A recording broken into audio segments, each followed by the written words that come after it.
Hello, my dear viewers. Today I have something very special for you.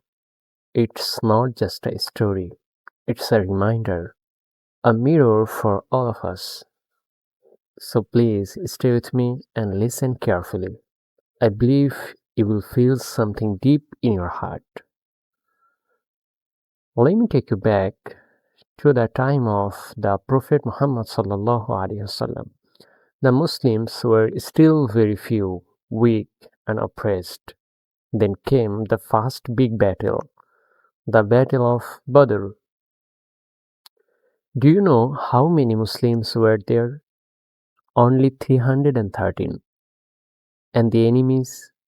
Over 1,000, with more weapons, horses, armor. From a worldly view, this was a one-sided fight.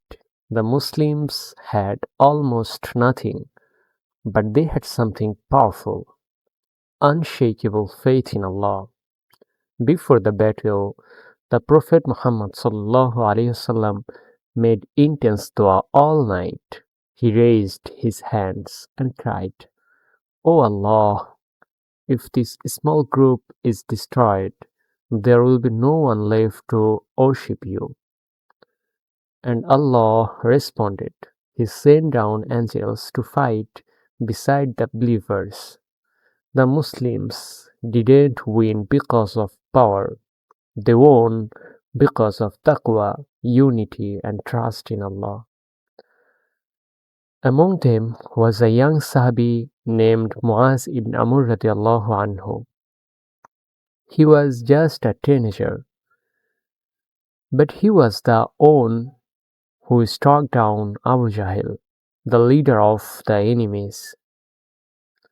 Imagine that, a young boy in the middle of a deadly battlefield, standing firm like a mountain. Why? Because he believed, if Allah is with me, no one can defeat me.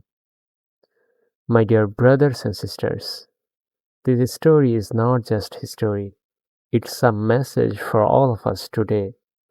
Life brings battles, not always with swords, but with pain, stress, fa- failure. But remember, if 313 Muslims, tired and weak, could win against an army, then you and I can face our struggles too.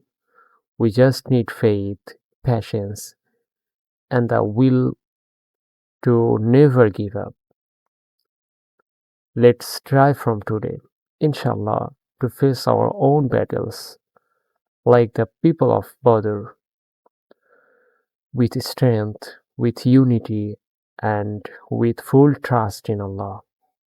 Thank you so much for listening till the end. May Allah make us all among the strong believers. Assalamu alaikum wa rahmatullah.